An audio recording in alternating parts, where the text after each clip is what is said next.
안녕하세요. 금요사건 파일 디바제식합니다.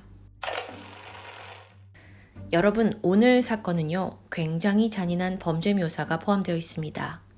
아마도 그것 때문에 영상이 유튜브에서 제한을 받을 수도 있어요.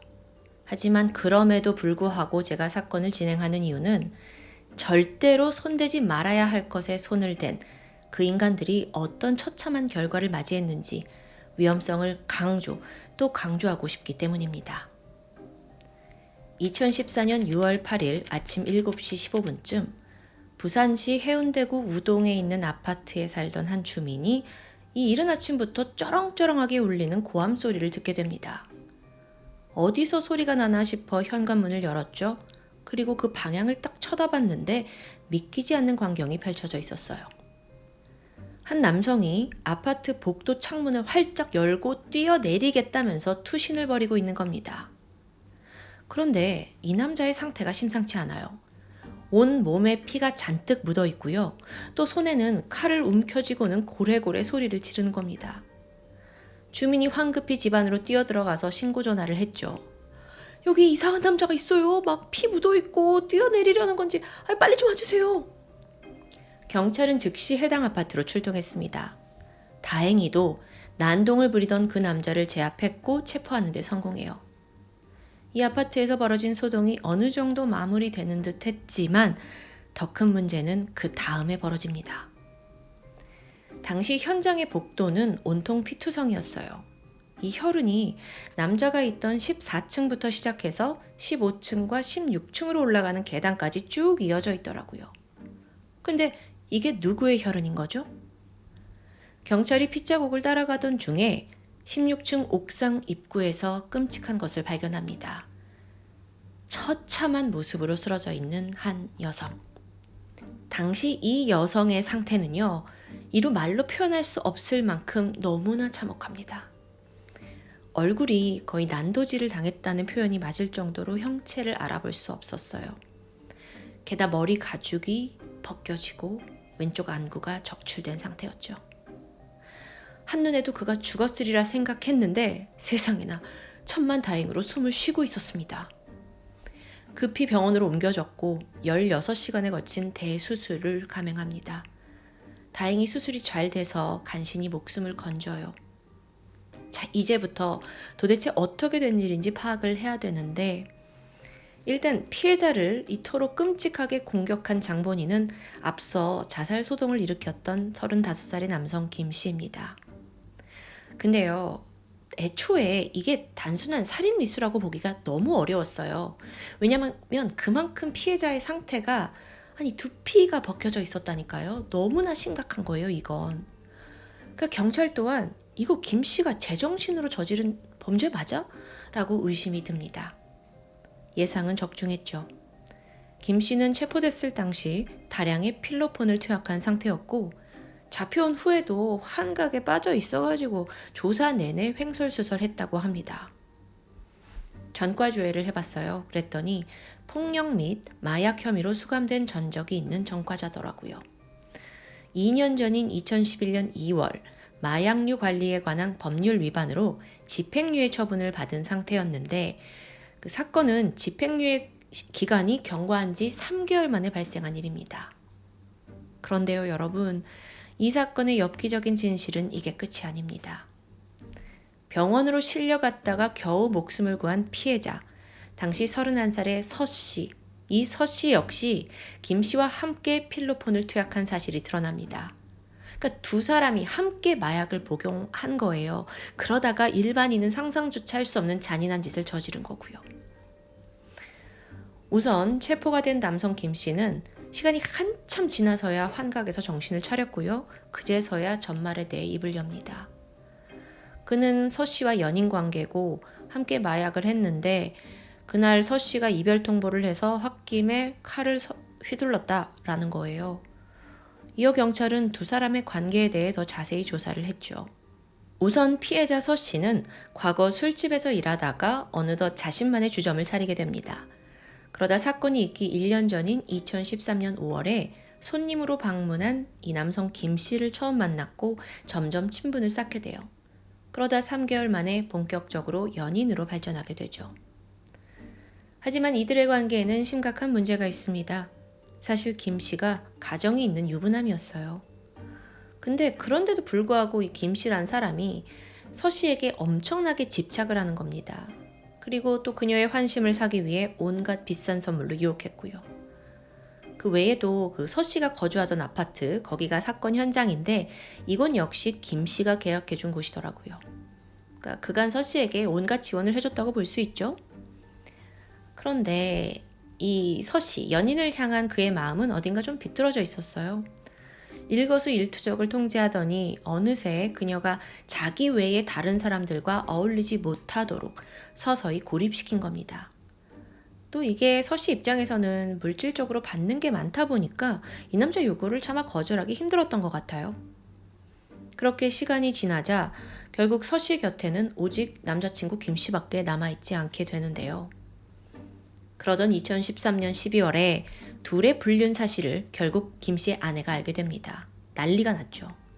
그래서 두 사람이 잠시 이별을 하나 싶은데 사실 이 김 씨, 남자가 여자에 대한 집착과 미련을 버리지 못해요. 그래서 2014년 4월, 그러니까 4개월 만에, 5개월 만에 다시 둘이 만남을 가졌고 김 씨는 이걸 계기로 아내와 크게 다투면서 이제 관계가 틀리게 되죠. 그러더니 아예 집을 나와서 6월부터는 서 씨와 동거를 시작합니다. 그런데 이 김 씨, 이 남자에게도 유부남이라는 거 말고 더 큰 문제가 있어요. 바로 마약이었죠. 이미 마약에 대한 전과는 당연했고 그런데도 불구하고 정신을 차리지 못합니다. 상습적으로 필로폰을 투약했는데 이 과정에서 내연 여인 서 씨까지 끌어들이면서 결국 이 두 사람이 모텔을 전전하면서 함께 필로폰을 투약하게 된 겁니다. 앞서 김 씨가 아내와 틀어지고 집을 나왔다고 했잖아요. 근데 그리고 나서 서 씨와 동거를 했는데 사실 거기에 대한 결정적인 이유도 이렇게 모텔 다니지 말고 사람들 눈 피해서 좀 더 편하게 이 집에서 약을 투약하기 위함이었죠.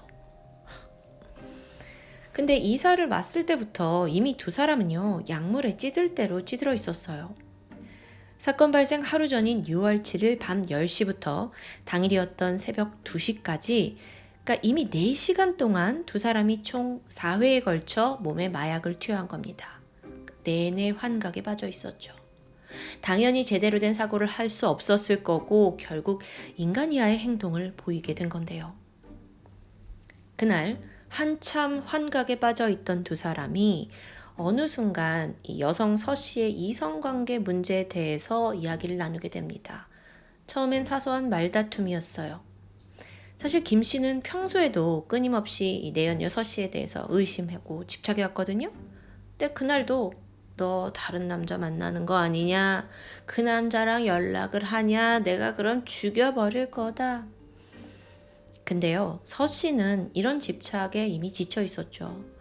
그러다 보니 감정이 욱해져서 김 씨에게 나 너랑 헤어질 거다 하고 이별을 통보한 겁니다. 이럴 거면 헤어져 라면서요. 그런데 바로 그 순간 김 씨가 도리어 골함을 지르더니 서 씨에게 욕설과 폭언을 퍼붓기 시작합니다. 그리고 그걸로도 분이 풀리지 않았는지 갑자기 서 씨를 마구 폭행하기 시작해요. 여러분, 지금부터의 묘사가 굉장히 잔혹합니다. 일단 본격적인 사건의 발달은 새벽 5시 반부터 시작됐어요.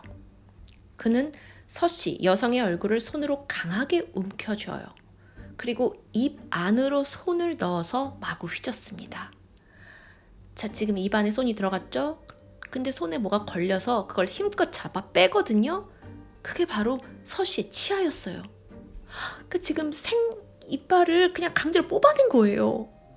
서 씨가 피를 뿜으면서 고통 속에 비명을 질렀죠. 하지만 김 씨의 엽기행각은 계속됩니다.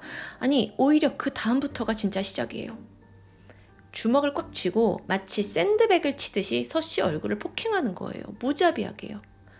잠시 후엔 부엌으로 가서 식칼을 가져왔고 서 씨가 보는 앞에서 자기 배를 막 그어대면서 그녀를 자극합니다. 이후 칼날은 즉각 서 씨로 향했죠. 그녀가 칼에 찔렸고 고통을 이기지 못하고 일단 피해야겠다 싶어서 집 밖으로 뛰쳐나갔지만 얼마 안가 김 씨에게 붙잡히고 말았습니다. 이후 그는 서 씨를 질질 끌고는 아파트 비상 계단으로 올라갑니다. 그리고 16층 옥상 계단에서 김 씨가 자행한 행위는 너무도 끔찍합니다. 서 씨의 얼굴 일부를 칼로 긋더니 이어서 두피 전체를 벗겨낸 거예요. 왼쪽 안구도 적출했고요.